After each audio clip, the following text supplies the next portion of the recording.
Astraltegic. Hi guys, how you doing today? We're going to talk about one of the most complex subject ever, responsibility. But it's way more complicated than just saying responsibility, because I'm trying to dive within depth into some ideas that flying in my head. Some of them are, I can say, improvised idea, like creative idea, nothing rich or academic based. So take that for your consideration and don't use my advice as something that is related to as some professional. But I think that there is so many things that are related. I'm trying to break the DNA, if you like, or the code, if you like, about this matter. So sometimes we can see so irresponsible person, it can be because the person doesn't aware to himself and doesn't aware to the result that irresponsible behavior contribute. It makes sense, right? So that's one of the things. I think that's one of the biggest error that people face, and I think it's usually very typical when you are young, when you allow yourself to be a mess, going party, and in psychological terms, I would say surrounding yourself for your id, meaning that getting addicted to the obsessive stuff that preventing you from succeeding in the more important stuff. So you have a very bad priority. Could be a very good example too. Okay, so we did say a couple of stuff, and I will move to the other stuff that we should look for them. Just first of all, we need to recognize if we are responsible or not, and then we can try to address it. And in some cases, it's not actually always depend on us. So irresponsible person could be a person, let's say that you are living in the street and you have no chance in this world, and you are irresponsible, or you're responsible to some extent. So irresponsible, it's also have to say there must be some scale level. Okay, you might be irresponsible to the level that you're not even looking for your next dinner if you are in a very low place, right? But that could be also mental illness. So we need to be careful when you're articulating. So must be some kind of scale. So how much irresponsible you are. So you might be responsible to some extent. It's not exactly like black and white. And for sure that there is criteria that you might be more responsible and less responsible. Things that related to work, you might be okay.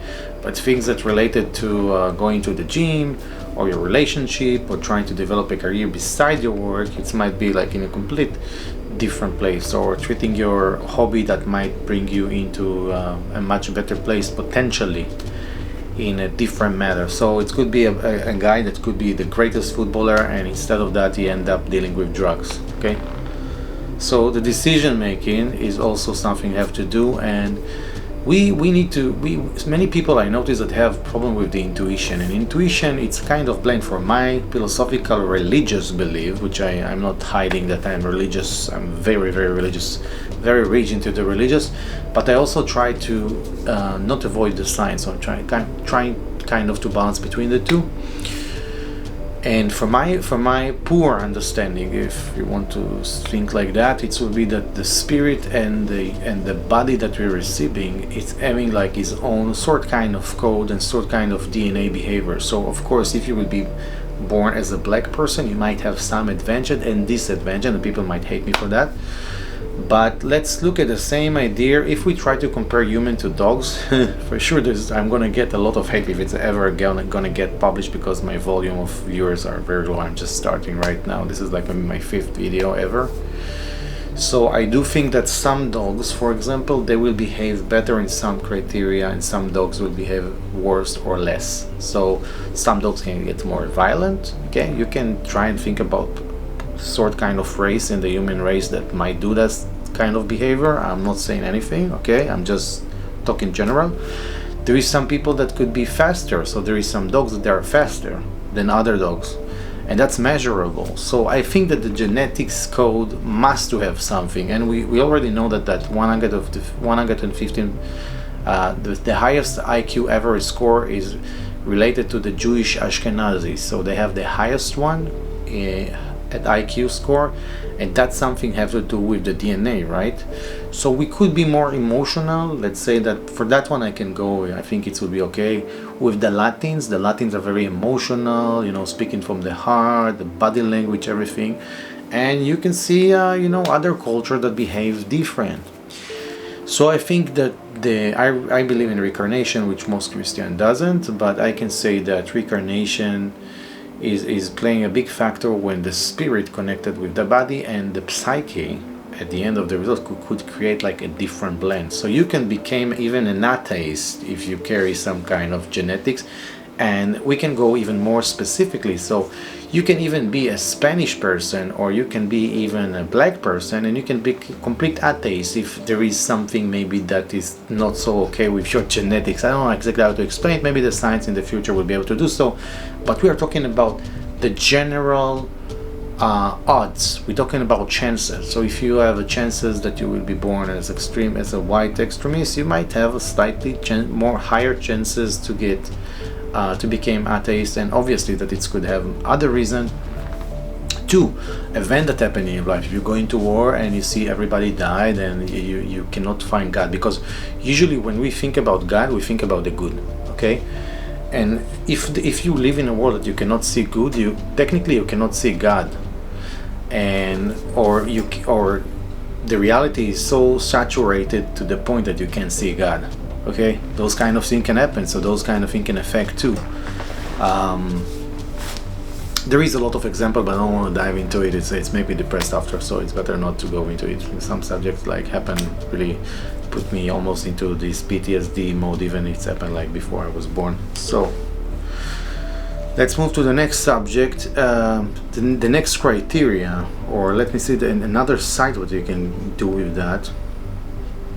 Okay, so another thing that relate to, I talk about it in poverty, but let's think about if you're living in a country. I went to Singapore once, and I had a chance to travel to many countries, and God bless for this opportunity, and I can understand and see different culture and try to see how they behave and all this stuff. Is pretty much interesting. So at Singapore, I went into Burger King before I became vegetarian. Now I'm vegetarian. It's a story for another time.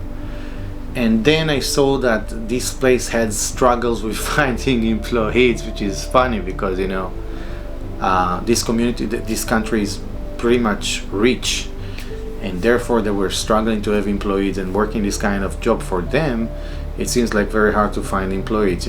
While if you will go to other places like in Brazil, they will have like a lot of employees in the place, and it's much more harder to get into this kind of job.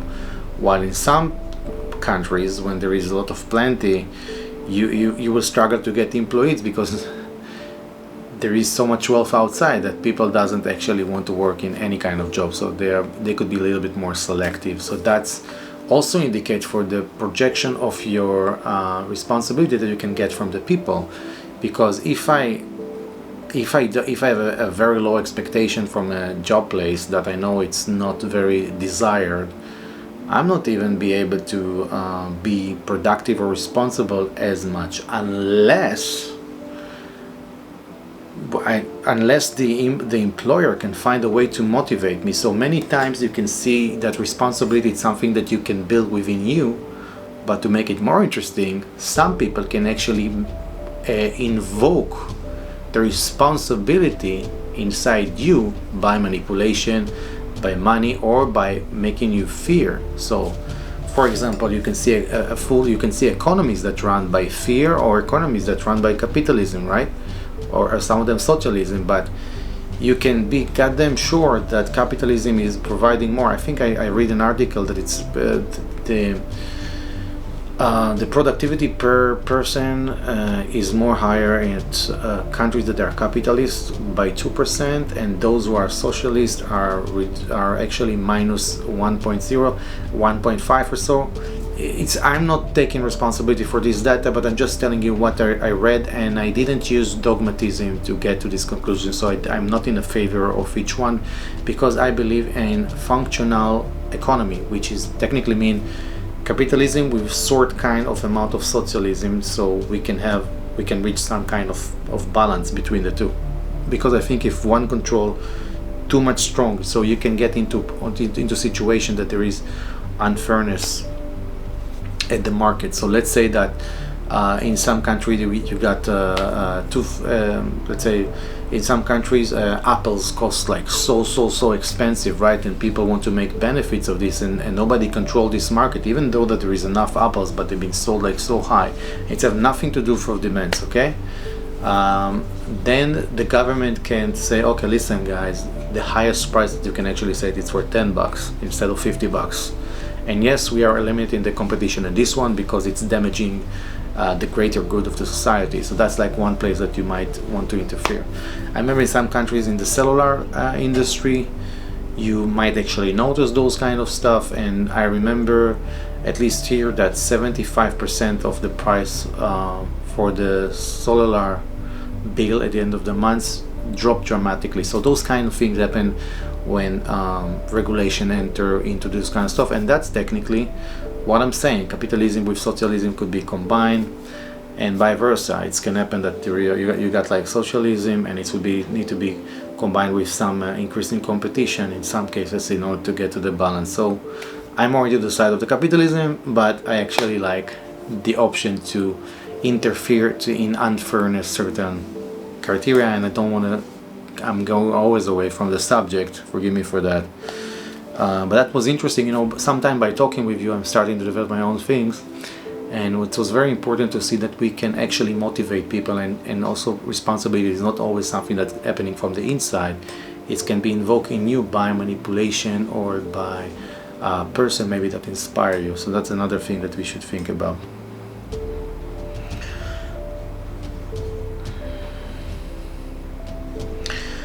So I don't think I covered this one, and here I'm talking about that there is a situation which will be unproductive because a specific traumatic event or some temporary pain that you're getting. So let's say that you have a breakup from your girlfriend. You're not going to be the most productive person because you're going to be very focused on trying to heal yourself from your pain, right? So something distracted you. So there is some distraction that might also interfere. And we talk about also, I think I cover, and I really hope I cover, I'm not going to talk too much about it, but I just don't remember if I did cover the subject of the eating psychology and all those addiction and stuff that that the ego failed to talk actually to the id and asks to be responsible because he can see the outcome of this behavior. So a person that cannot see the outcome of his negative behavior or the non-action that he doesn't take, this kind of person are actually in trouble, and once he will face reality, it might actually change. So reality could be it's not always a ruler that can come and control you with fear. It could be also the reality. You know, I know a family member that doesn't work very hard, and I remember one time he getting to the point that he needed money to solve some problem, some medical problem, and he approached to us, and everybody in the family helped him. But I felt like it really was pain for him, and I think that from that point he really took himself seriously, and he understood that he must save money, and he became like way more responsible, and that's wonderful. I think it's a great thing. That the same it's happened to this family member. Something like this happened to me back in the days, and I became way more productive and way more responsible. And at the end of the day, when you're doing so, you can always see the benefits, and I guarantee you, because I'm standing now at the top of an organization, I'm making all the hard decisions. I have pressure, of course, there is a price for that, but at least I achieved to a position that allow me to lead, and allow me also some space that I can manifest my agenda at the family business. Okay, I didn't found this business, but nowadays I'm managing them because amongst all my brother and all the family member, I was the most responsible, the most productive person. So it's not always success. Not always mean that you actually build a company, but sometimes you can just get into a company and also improve the condition that you were, because the company that I'm running now, it's actually have some falls, and it was in trouble, and slowly with patience, and also with, God bless, the help that I think that the religious practitionerity, I think that it's really helped me. I want to talk about also another subject, but to make the video like way too long, and I'm always costing the time, I just ignore it. At this stage I think I can allow to myself to make some mistakes, so forgive me guys. What else?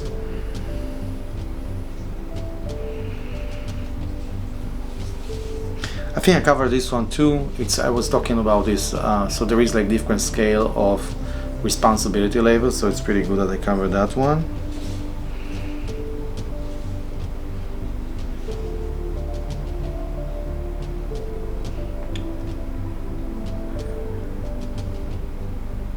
Now I wanted to give advice for those who are in those poor countries that we start really early.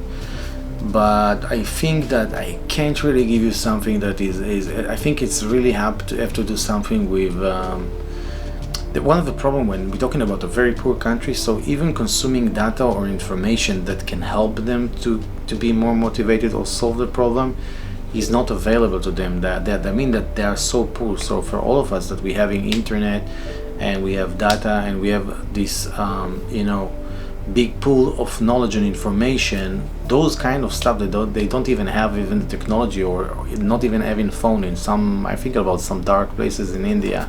So in that case the only thing that we can do is pray for them and hope that or if somebody can try and assist, you can give some people maybe chance, or people can donate and get some program. I'm donating a lot and I think it's extremely important in order to make the world better. So one of the things that give me problem for donating is that the reliability and the credibility of the organization behind those investment. So I think if we are trying to help, we also should make sure that we know that we are investing on a reliable charity that can benefits those weak area. And it's not about the amount. If sometimes somebody can bring more money, that would be great. We need to be not selfish, and we need also to remember, according to the religious belief, which I believe, some lucky religious practitioner, they can even go to heaven, which is, I think, and I was struggling a lot about this one too, when you going to heaven, which is not a topic again, but you know me, go down the rabbit hole. I start to think that it's maybe different tuning of energy of light. So we are in this area in a very, very thick light that the light have difficulties to enter in, and that's why this world is pretty much awful for us. And we are spirit that trap in this body, and one of our tasks is to do very well here in this sort kind of game reality, so we can have like a higher energy that maybe after we died we can enter heaven if we succeed to increase this energy and increase the level of the vibration of our existence once we die. And if we don't, which I think many people doesn't, we just came back here again and again and try over and over and over and over again. This kind of belief, it also exists at Buddhism and also in the Judaism, and much less in Christianity, but there is some Christian that are also holding belief for reincarnation. And there is there is some amazing reincarnation stories that you should look for. I know about some 2 years, 3 years old kids that born in some countries and speak perfect English, that is actually an ancient language that came like 100 years ago. I don't know, somebody played this game and wanted to show this information. So when everybody is dealing only with UFOs, which I like the subject too, I think it's nice to listen to this kind of stuff. We need to remember we have a lot of work to do here, and I get now a little bit better conclusion after I make a little bit research about why the UFOs coming here. And you can check my other video, but it will miss this one information. Once again, I need to make like updates for that video to make it more interesting. But I'm sorry for saying this also in this video, I don't care. But the UFO idea, and it's pretty much it's information that been extracted from another person movie, and I saw that they coming to a nuclear bomb facility and flying around, showing some signals. Maybe they try to signal for those who hold the power of nuclear bomb, listen, we are around this area and don't try to make a mistake. So it could be that even God sent them, maybe. That's my new idea. It could be that God sent them to use the technology and the technology advantage that they have over us, and in case we will pull some strings that can start a mass killing between countries, they will interfere, and they can easily, and everybody know that, also the US Army, I'm pretty sure that they know that they can, if they get into a war with the aliens, that's will end up bad for the US Army, because the technology that they hold is way more advanced. And that's why everybody freaking out, when those objects can fly against gravity and maneuver and change points. It's amazing to see how Star Trek now starts to seem real, and how this technology can apply. And it's there is some, it's creating some good vibes. I don't say that it's not, but we are suffering from global warming, and we might also suffer from global wars. Things between China and Australia start to get heated. China suddenly became so strong, and sometimes when you're so powerful, you may get drunk from this power. I think that countries sometimes behave like people, and I think that in this case it might be that the Chinese need to little bit, the Chinese get annoyed by other. Listen, they have a very successful business, and then United States is stepping in, and Australia is stepping in, and Europe stepping in and saying, okay, listen, all this growth that you have turning into the #1 economy in the world is something that is threatening us. And also we need to remember that China make a lot of investment all over the world, and this colonial, I don't know how to say it in English, but this colonialism sort kind of strategy they have in the business is starting to scare a lot of countries. So interesting topic. I crossed the 20 minutes like always, and I don't care so much. Let's see if I can edit some of this stuff and to make it more viewable. So I feel pretty much complete about this video. God bless you all, and I hope I can give you more interesting information about UFOs, because I'm feeling that this topic is pretty hot right now. God bless you all. Thank you very much.